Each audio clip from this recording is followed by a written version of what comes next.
اور اسی سے پھر انکشاف ہوا کہ ایک بند لفافے کا جو ہے نا وہ لیا گیا ہے، اپروول لیا گیا ہے کیبنٹ سے، اور پرائم منسٹر نے باوجود 4-5 منسٹرز کے استفسار سے کے باوجود جو ہے انہوں نے اس لفافے کو وہاں پہ نہیں کھولا.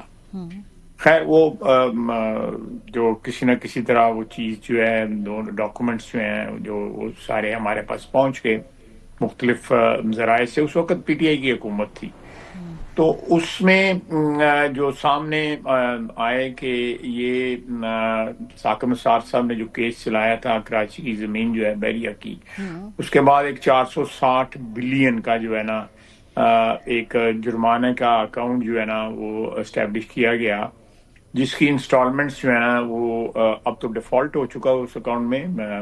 ملک صاحب جو ہیں، ملک ریاض صاحب جو ہیں اس میں پیسے جمع نہیں کرا رہے، لیکن یہ پیسے جو ہے نا اس میں جمع کرا دیے گئے، اور ملک صاحب کو یہ سہولت فراہم کی گئی کہ اسٹیٹ کو جو پیسہ آیا ہوا تھا وہ ملک صاحب کے ذاتی جرمانے کے اکاؤنٹ میں جو ہے نا وہ ایڈجسٹ کر دیا گیا.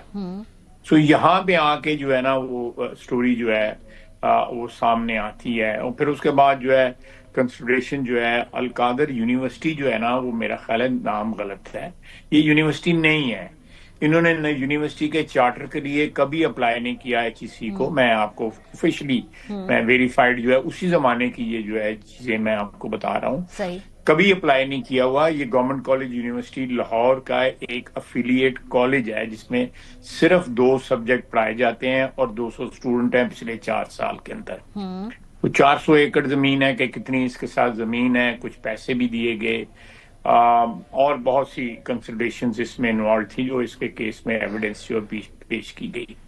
تو یہ میرا اپنا خیال ہے کہ اس میں اگر میں ایک لے مین ہوں، میں کوئی وکیل ہوں لیکن میں نے کبھی وکالت جو ہے کم ہی کی ہے، کہ یہ ایک یونیورسٹی بھی نہیں ہے، اس کا نام القادر یونیورسٹی رکھا ہوا ہے. روحانیات کی تعلیم کے لیے یہ یونیورسٹی بنائی گئی، وہاں پہ روحانیات کی تعلیم میں وہ ایک قسم کا ایک کمپیوٹر کالج ہے یا انسٹیٹیوٹ ہے جو شہروں میں بنائے جاتے ہیں، اس سے زیادہ اس کی کوئی حیثیت نہیں ہے. اس کے جتنے بھی پیسے ملے، جو بھی اس میں فنڈنگ آئی وغیرہ وغیرہ جو ہے وہ اس کا وہ بھی کیس کی جو ہے وہ داستان میں شامل ہو گیا. لیکن کرائم جو ہے وہ میجر جو چیز جو ہے جو آتی ہے کہ یہ پیسہ جو ہے جو ریاست کی ملکیت تھا، جو ریاست کو جو ہے وہ دیا گیا این سی اے کی طرف سے.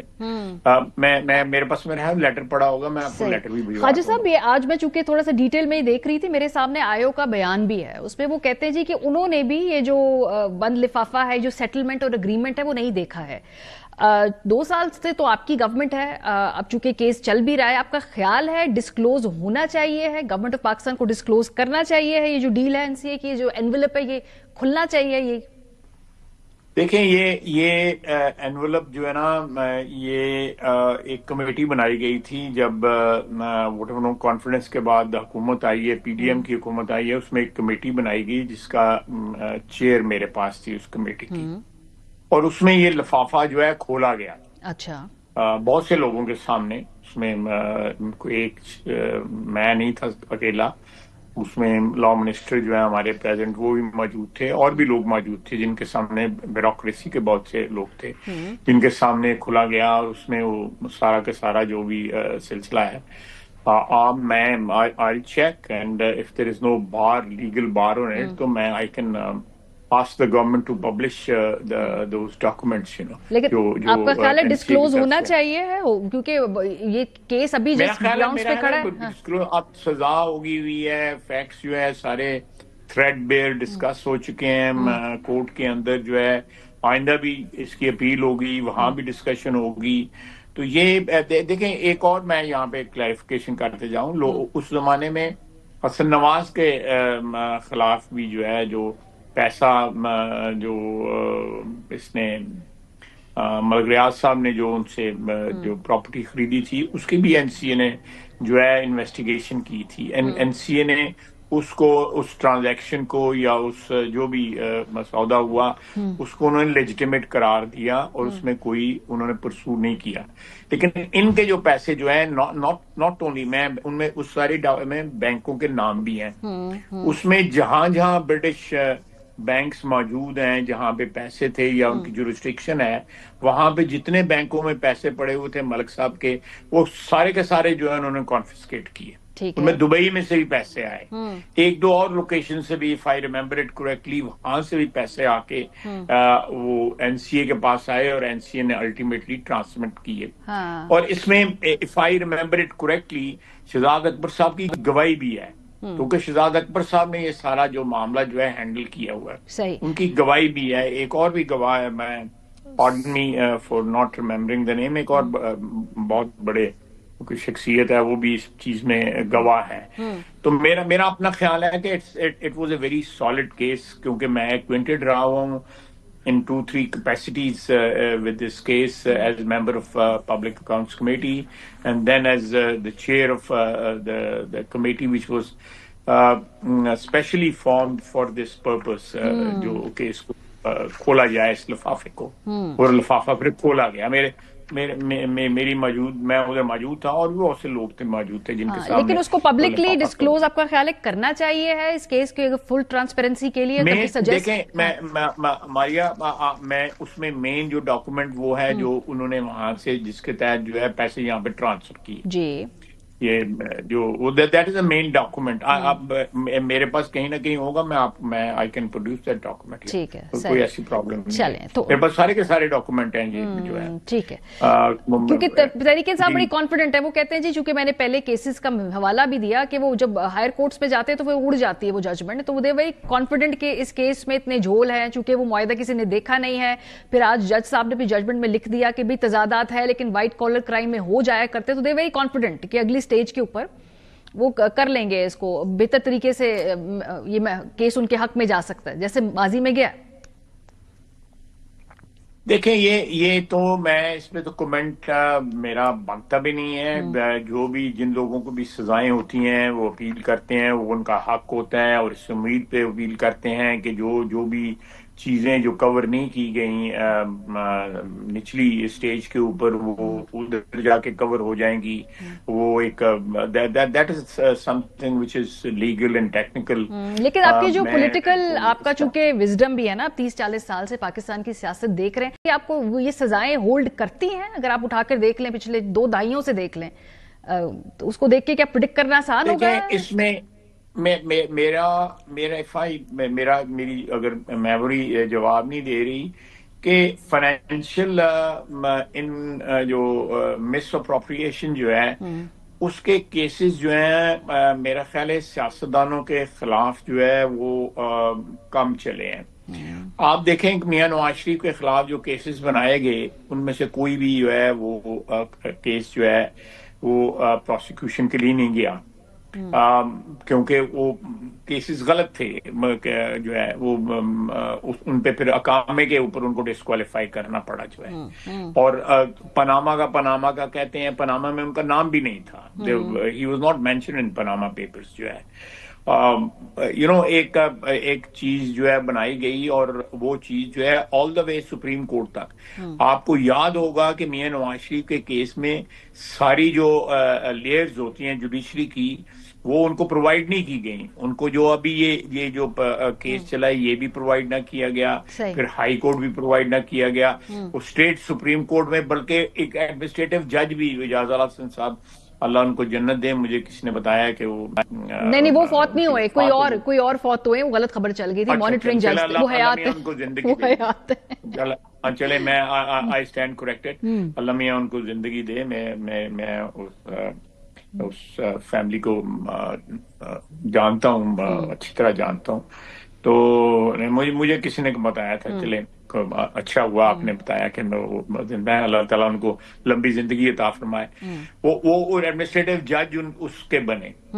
اور پھر یہ ہے کہ جس قسم کی پروناؤنسمنٹس آپ کے سامنے آئیں, اس سے پہلے جو پروسیکیوشن ہوئی ہے میرا خیال ہے ایک لمبی پروسیکیوشن ہوئی ہے زرداری صاحب کے کیسز میں 12-13 کے کیس جو ہے 12-13 سال انہوں نے قید میں گزارے پھر اس کے بعد جو ہے ان کے کیس جو ہے ایک کے بعد ایک جو ہے ناک آؤٹ ہوتا رہا صحیح تو اس کے پہلے جو ہے کیسز جو ہے نا وہ میرا if I remember it correctly سیاستدانوں کے خلاف جو ہے فائنینشیل کرپشن کے کیسز جو ہے نہیں چلائے گئے ذوالفقار علی بھٹو شہید کے خلاف جو ہے وہ کیس جو ہے وہ رضا قصوری صاحب کے والد کے مرڈر کا کیس چلایا گیا تو یہ میں نے آپ کو 3-4 ایگزامپل اس کے بعد تو یہ لگتا ہے کہ وزائر کے پھر یہ کیسز زیادہ چلتے نہیں ہیں پھر دوبارہ سیاست کے اندر ری ایمرجنس ہوتی ہے. یہ مذاکرات کے حوالے سے جوڈیشل کمیشن نہ بنانے کا فیصلہ حتمی ہے یا کہیں نہ کہیں یہ سوچ بھی ہے کہ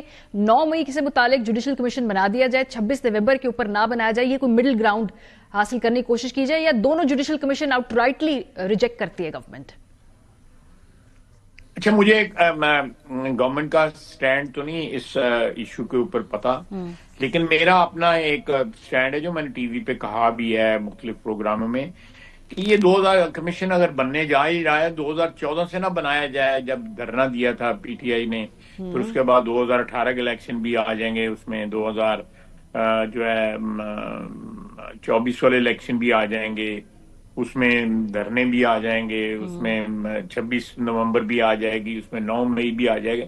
میرا خیال ہے کہ let's deal with our matters especially occurred جو جن کی occurrence جو ہے in last 15 years ہوئی ہے یا 12 years ہوئی ہے, تو ان کو comprehensively ہم ڈیل کر لیں تو میرا بہتر ہوگا, کسی کو گلا گزاری نہیں ہوگی. الیکشن کی تو مطالبے سے تو تحریک انصاف بھی پیچھے ہٹ گئی وقتی طور پہ, وہ تو ان 2 ایونٹس کے اوپر کہہ رہے, لیکن یہ آپ کے ٹی وی آپ کی ثوابدید ہے. آپ لوگوں نے تو گورنمنٹ نے تو کوئی اپنے مطالبات ہی نہیں رکھے, ایجنڈا پہ انہوں نے کچھ واپسی میں مانگا ہی نہیں ہے, یہ ٹی او آرز حکومت کی ثوابدید ہے. میں نے آپ کو دے دی ہے نا اپنی انڈیویجول کیپیسٹی میں کہ let's go back to 2014 and start from there, کہ ہماری بھی جو گریونسز ہیں, جو دھرنا جو ہے اسٹیبلشمنٹ نے اس وقت کرایا, جس میں نام جو بھی آپ کے سامنے آ چکے ہوئے ہیں پاشا صاحب کا اور ظہیر الاسلام صاحب کا, کہ ان کے نام سامنے آئے ہوئے ہیں کہ انہوں نے کروایا تھا. پھر وہ امپائر کی انگلی والا سارا معاملہ, پھر اس کے بعد 2018 میں آر ٹی ایس کا بیٹھ جانا, اب اس الیکشن کو بھی بیچ میں ڈال لیں جس سے اس میں پی ٹی آئی کو گریوینس ہے. تو both sides you know they have massive grievances against each other, تو وہ ان کو سب کو سارٹ آؤٹ کر لیا جائے. صحیح, بہت شکریہ. ہمارے ساتھ وزیر دفاع خواجہ آصف صاحب پروگرام میں موجود تھے.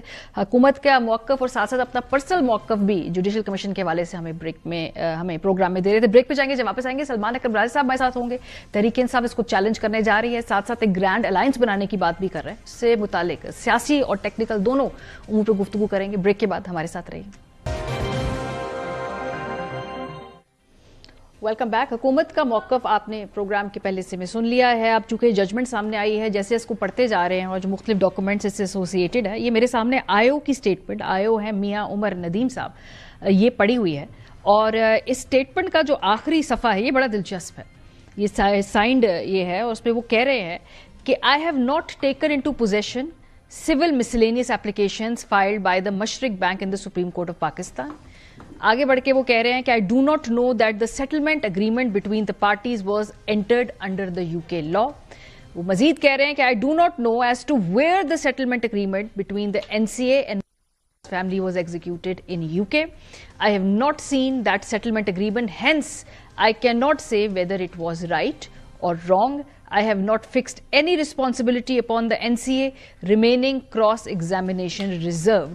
So جیسے ہم نے دیکھا کہ پاکستان کے اندر جو لوور کورٹ احتساب عدالت کے جو کیسز ہیں وہ اس وقت کنوکشنز ہو جاتی ہیں, لیکن شاذ و نادر ہی کوئی کیس ہوگا جو پھر بعد میں ہائر کورٹس پہ جا کے وہ فیصلہ اوور ٹرن نہیں ہوتا ہے, خاص طور پہ اگر سیاسی نوعیت کے کیسز ہوتے. تو کیا اس کیس کا بھی مستقبل یہی ہوگا؟ ہم نے عدت کا کیس دیکھا, وہ اوور ٹرن ہوا. ہم نے توشہ خانہ کے علاوہ جو سائفر, جتنے بھی ہم نے کنوکشنز دیکھی الیکشن سے پہلے, وہ سٹینڈ نہیں کر سکی باقی عدالتوں کے اندر. تو یہ کتنا ٹھوس کیس ہے اور تحریک انصاف کی پھر قانونی اسٹریٹجی اس سے جڑی کیا ہے؟ ہمارے ساتھ سلمان اکرم راجہ صاحب ہے، سیکریٹری جنرل پاکستان تحریک انصاف کے. اس کا فورس ایک سیاسی اینگل بھی ہے اور ٹیکنیکل اینگل، دونوں اس پہ بات کریں گے. سب سے پہلے تو بتائیے، سرپرائزڈ ہیں یہ؟ آپ تو ایکسپیکٹ کر رہے تھے نا؟ نہیں، بالکل ایکسپیکٹ کر رہے تھے، لیکن جو حیرت ہے مجھے وہ یہ ہے کہ کتنا بڑا مذاق ہے یہ ججمنٹ. دیکھیے، پوری قوم کو یہ کہا گیا، ایک بیانیہ بنا گیا کہ یہ رقم ریاست پاکستان کی رقم تھی، یہ رقم ہمارے خزانے میں آنی تھی، اور عمران خان نے اپنا اثر رسوخ استعمال کر کے اس رقم کو موڑ دیا، اس کو بھیج دیا اس کے فائدے کے لیے سپریم کورٹ رجسٹرار کے اکاؤنٹ کی جانب. اب یہ ججمنٹ پڑھے، میرا چیلنج ہے یہ کھلا پاکستان کے ہر ذی شعور کو، قانون دان ہو نا قانون دان ہو، کہ کہاں یہ چیز اس ججمنٹ میں ثابت ہو رہی ہے. دو باتیں ثابت ہونی تھی. پہلی بات یہ ثابت ہونی تھی کہ یہ رقم جو ہے ریاست پاکستان کی رقم متعین ہو چکی تھی. دیکھیں، یہ رقم وہاں 9 اکاؤنٹوں میں تھی، یہ اکاؤنٹ فریز ہوتے خاندان کے، اور اس کے بعد یہ ڈی فریز بھی ہو جاتی ہیں، یعنی کہ رقم ان کو لوٹا دی جاتی ہے واپس، کس سے جو کرنا ہے کرو. ایک سیٹلمنٹ اگریمنٹ ہوتی ہے. جو آئی او صاحب آپ نے جو بھی پڑھا، ان کو پتہ ہی نہیں کہ وہ سیٹلمنٹ اگریمنٹ کہاں ہے، کیا ہے، اس میں کیا لکھا تھا. تو کیسے یہ ثابت ہوا؟ یہ بات بھی بالکل واضح ہے کہ کسی عدالت نے برطانیہ میں یہ نہیں کہا کہ یہ رقم جو ہے یہ ریاست پاکستان کی رقم ہے. ہمارے پاس مثالیں موجود ہیں، نائجیریا کو رقمیں گئی ہیں برطانیہ سے، لیکن عدالت کے حکم کے تحت. کوئی تفتیشی ادارہ، نیشنل کرائم ایجنسی ایک تفتیشی ادارہ ہے، جیسے ہمارا FIA ہے، وہ تو نہیں یہ فیصلے کر سکتے. آپ نے اگر ایک خاندان کے اکاؤنٹ میں ایک رقم منجمد کی ہے، اس کو اگر آپ نے ریاست کو منتقل کرنا ہے تو آپ کو کسی عدالت کا فیصلہ چاہیے تھا. ایسا نہیں ہوا، بلکہ اس کے برعکس وہاں پہ ایک معاہدہ ہوا خاندان اور NCA کے درمیان کہ یہ رقم ہم آپ کو لوٹا رہے ہیں، ڈی فریز کر رہے ہیں. اس کے بعد جیسا کہ آپ نے ابھی پڑھا، مشرق بینک کو حکم دیا خاندان نے کہ یہ رقم جو ہے پاکستان فلانے اکاؤنٹ میں، رجسٹرار سپریم کورٹ کے اکاؤنٹ میں ٹرانسفر کر دو. تو اس میں حکومت پاکستان کا کوئی دخل ہی نہیں ہے. کابینہ میں 3/12/2019 کو معاملہ آتا ہے، جو کہتے ہیں جی کوئی ایک خفیہ چیز تھی جس کو کابینہ سے اپروو کرایا. یہی ججمنٹ یہ بتا رہی ہے کہ رقم کی جو پاکستان ترسیل تھی اس سے پہلے ہونا شروع ہو گئی تھی. 102 ملین پاؤنڈ جو ہیں اس سے پہلے آ چکے تھے. یعنی کہ کابینہ میں جو بھی کچھ ہوا، اپروو ہوا نہیں اپروو ہوا، یہ رقم تو آ رہی تھی براہ راست کے اکاؤنٹوں سے پاکستان میں رجسٹرار سپریم کورٹ کے اکاؤنٹ میں. اس کا اس 3/12 کے معاملے سے کوئی بظاہر تعلق نہیں ہے. اچھا، یہ ساری باتیں جو ہیں جج صاحب نے کوئی توجہ نہیں دی، اس فیصلے میں کوئی ذکر نہیں ہے.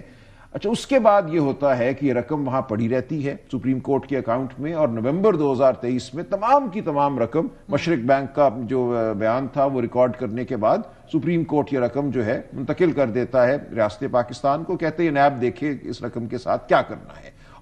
خاندان کا تھا کہ اس معاملے کو چیلنج کرتے نہ چیلنج کرتے، کوئی فائنڈنگ نہیں ہے اس میں. صرف یہی ہے کہ رقم ہمارے پاس پڑی ہوئی ہے، اس رقم کو ہم دے رہے ہیں حکومت پاکستان کو اور سندھ حکومت کو، اور نیب فیصلہ کرے کہ کیا کرنا ہے ان تمام معاملات کے حوالے سے. تو ایک پیسے کا نقصان ریاست کو نہیں ہوا. جو ٹرسٹ بنا، جو اس کے لیے زمین خریدی گئی، اپریل 2019 میں خریدی گئی، وہ ٹرسٹ میں چلی گئی. ٹرسٹ پہ ایک یونیورسٹی، ایک عمارت قائم ہو گئی. ایک پیسے کا فائدہ اس ٹرسٹ کے حوالے سے نہیں ہوا. آپ نے عدالتوں کے اندر نہ گواہ پیش کیے، اور جو میں بھی ججمنٹ سن رہی تھی جو میں نے پڑھی ہے، گواہ نہیں پیش کیے. ہمیں ضرورت نہیں. کیوں؟ دیکھیے، مقدمہ جو ہے پروسیکیوشن نے ثابت کرنا ہوتا ہے نا، وہ بھی نہیں کر پائے. یہ ججمنٹ کا پیرا 131 کہتا ہے کہ جو گواہان پروسیکیوشن نے پیش کیے، آپ ان کو صحیح جرا کر کے آپ ان کے کلیمز کو غلط نہیں پروو کر پائے. نہیں، ہم نے تو کر دیا نا، یہ تو آگے ہائی کورٹ میں ہوگا نا. ہو گیا. دیکھیں، انہوں نے صرف یہ بات ثابت کرنی تھی کہ یہ رقم برطانیہ میں ریاست پاکستان کی ملکیت قرار دے دی گئی تھی. یہ رقم برطانیہ میں اگر ریاست پاکستان کی ملکیت قرار نہیں دی گئی تو تمام کیس ختم ہو جاتا ہے، اس کے بعد کچھ رہتا ہی نہیں ہے. سارا کیس یہ بنایا گیا ہے کہ وہ رقم جو ریاست پاکستان کی ملکیت بن چکی تھی، اس رقم کو اٹھا کے آپ نے دیا. ایسا نہیں ہوا. تو پوری بنیادی اس کیس کی ایک نقطہ ہے کہ کیا یہ رقم ریاست پاکستان کی رقم تھی؟ نہیں تھی. تو ابھی اس کو آگے آپ چیلنج کرنے جا رہے ہیں، اور آپ کا جو کورٹس ہے، ہائر کورٹس، اس کے اوپر اعتماد ہے، بیکاز اس کے اوپر تو آپ لوگ پہلے بھی اعتماد نہیں کرتے. آپ نے اعتراض بھی نہیں کیا جج صاحب کے اوپر جب یہ کیس چل رہا تھا. کرتے کوئی اور آ جاتا ہے. آپ باہر قانونی طور پہ اعتراض کرتے ہیں، لیکن ٹیکنیکلی آپ نے کبھی اعتراض ہی نہیں اٹھایا. نہیں، کیا اعتراض کرتے؟ ہمیں کیا پتا تھا کہ وہ جج صاحب کیا ججمنٹ. دیکھیں، اس سے پہلے عدت کا کیس ہو، سائفر کا ہو، توشہ خانہ کا ہو، کیا ہم اعتراض کرتے ہیں؟ ہم نے عدت کا کیس 3 ماہ